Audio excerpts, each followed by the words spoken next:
President ay magre-resign, mabibigyan na ang Presidente ng free hand para makapamili na ipapalit niya sa ating Vice President nang sa ganun talaga makapag-focus sa pagpapatakbo ng DepEd. We have to remember na yung DepEd, yan po ang #1 priority. In fact,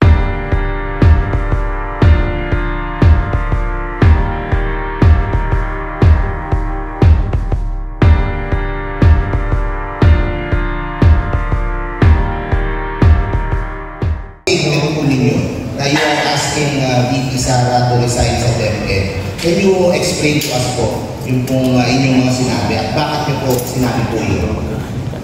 Maraming salamat. Una-una sa lahat, gusto ko munang linawin na hindi po ako part ng meeting. Hindi ko po kilala si Presidente Bongbong Marcos. Hindi ko po kilala si First Lady.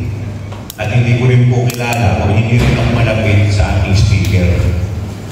Diba? Para lang malinaw. At hindi ko po binoto si President Bongbong Marcos para po sa inyong kaalaman. Ako po ang nag-iisang aksyon demokratiko sa Kongreso. At hanggang ngayon, nananatili pa rin po ako na aksyon demokratiko. Pero nung nakaraang alam ko, nagsalita na po yung taong bayan. Ang nakuha po ng ating Presidente, 31 million na boto. The people have spoken. So sa akin kung paniniwala, tapos ng election, it's time to move on. Dapat suportahan na po natin yung nanalo. At bilang parte po ng gobyerno, siyempre, angat ko po na magtagumpay po ang ating gobyerno. Dahil kaya naman po kami lahat nandito. Kaya naman po ninyo kami lahat binoto. Para maging matagumpay ang gobyerno at inaasahan din ng taong bayan na may iaangat sila sa kanilang kinalalagyan. Yung po ang papel namin dito sa gobyerno. Ngayon, tinatanong po ninyo kung bakit po ako nagbigay ng komento. Sa akin pong paniniwala, medyo tama na. Medyo sumusobra na yung banat sa Presidente. Tingin ko hindi na po ito banat at hindi na po ito nakakaganda sa ating bansa at sa ating ekonomiya. Pupunta po yung Presidente sa ibang bansa. Pag pumunta po ang Presidente sa ibang bansa, hindi na po siya si Bongbong Marcos. Siya na po ay ang Presidente ng Republika ng Pilipinas. Sa madaling salita, nire-representa na po niya ang ating bansa at lahat ng Pilipino. So sa akin pong paniniwala, hindi naman po siguro tama na habang siya ay nagtatrabaho sa ibang bansa, binabanatan po natin siya dito. Pinapahiya po natin ang Presidente sa ibang bansa. Pag pinahiya po natin ang Presidente sa ibang bansa, ang napapahiya po hindi lamang po ang Presidente, pati po tayong mga Pilipino. Kaya sa akin po, sana tama na po itong pamumulitika. Panahon na para magtulong-tulong tayo para maiangat po natin ang ating bansa. Ngayon, bakit ko po sinasabi na dapat pong mag-resign ang ating Vice Presidente? Binabanatan, ilang ulit na pong binabanatan ng pamilya ng ating Vice Presidente, ang ating Presidente. At nakikita po natin, wala nang ginagawa ang ating Vice Presidente. At may mga pagkakataon na umaaten pa po ang ating Vice Presidente sa mga prayer rally na ginagawa ng kabilang kampo.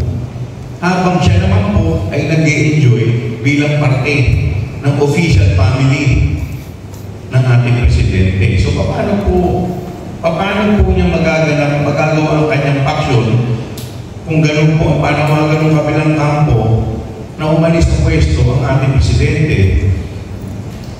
So ibig sabihin po, hindi sila naniniwala sa liderato ni Presidente Bongbong Marcos. So paano ka magiging parte ng official family? Paano ka magiging alter ego ng Presidente kung hindi kayo naniniwala sa ating Presidente? hindi naman po natin may kakaila. Wala naman po tayong nakikitang effort sa ating Vice Presidente para pigilan ang kanyang pamilya sa ginagawa. So yun lang po ang sabi. Next question po. May nasabi din po kayo na kakulangan si VP Sara sa kanyang pag-manage at pag-handle sa DepEd. Ano po ba yung ibig sabihin niyo po sa mga kakulangan po niya sa kanyang trabaho ngayon? Well, meron kasi silang ginawang programa eh.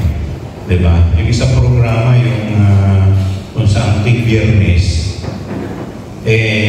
walang klase. Diba? Ano yung tawag doon? Yung Catch-up Friday. Yung Catch-up Friday. Diba? Maganda naman yung programa, maganda po yung layunin. Sabi nila, Catch-up Friday, hindi papasok ng mga estudyante. Tapos, ang gagawin ko ng mga estudyante, magbabasa. Pero basically, pupunta pa rin sa eskwela para magbasa. Diba? Ngayon, ang tanong ko po, ano pong babasahin? Kulang-kulang po tayo ng materialis. Ang nangyayari po sa ground, yung katotohanan, ang nangyayari po sa ground, yung mga estudyante nag-a-absent na lang, o yung iba nag-aalaro lang ng cellphone, o kung ano-anong ginagawa, hindi po na gagawa yung layunin talaga ng programa. So sana po paniniwala, medyo minadali nila. Sana po, ang una po nilang ginawa, yung mga reading materials, kung saan interesado yung mga estudyante, yun muna ang ginawa. Kasi alam po ninyo, ginagawa naman yan sa private school eh. Pero yung mga library nun, puno at hitik sa libro ng mga interest ng mga estudyante. So dapat, ganun muna ang ginawa. Yung mga ordinaryong textbook natin kulang eh. Yung pakala mga libro kung saan magkaka-interest. Kasi ang layunin niyan is para ma-improve yung reading comprehension ng estudyante. Dahil sa ngayon, nakakalungkot pong aminin, out of 81 countries pa, kung hindi po ako nagkakamali, nasa 76 po tayo, nasa laylayan po tayo. So sana, pinag-isipan po nila na maigi itong programa. Hindi yung inilabas para may presenta sa media na meron po silang programa. Yun po yung isa. Pangalawa, until now, nandun pa rin yung tinatawag natin na yung online. Diba?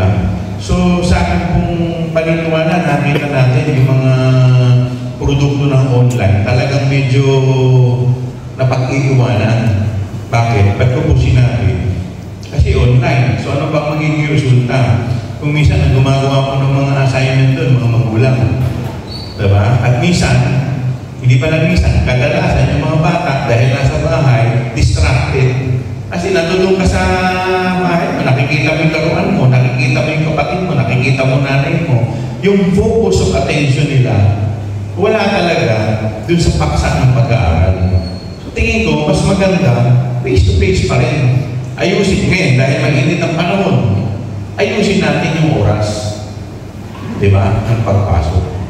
So sa akin, sa tingin ko, ito po yung mga programa na dapat pinatutupad. Hindi yung mag-iisip lamang tayong programa para meron tayong press release na rin dyan. So siguro, dahil ito nga ang problema, dahil nga po sa politika, kaya dapat bigyan na rin natin ng free hand kung ang ating pong Vice President ay magre-resign, mabibigyan na ang Presidente ng free hand para makapamili na ipapalit niya sa ating Vice President nang sa ganun talaga makapag-focus sa pagpapatakbo ng DepEd. We have to remember na yung DepEd, yan po ang #1 priority. In fact, sa ating Constitution o sa ating saligang batas, ito po ang may highest budgetary allocation. So sayang naman po, malaki ang pondo. Pinakamalaking pondo po dapat. Tapos, hindi po natututukan ng maayos.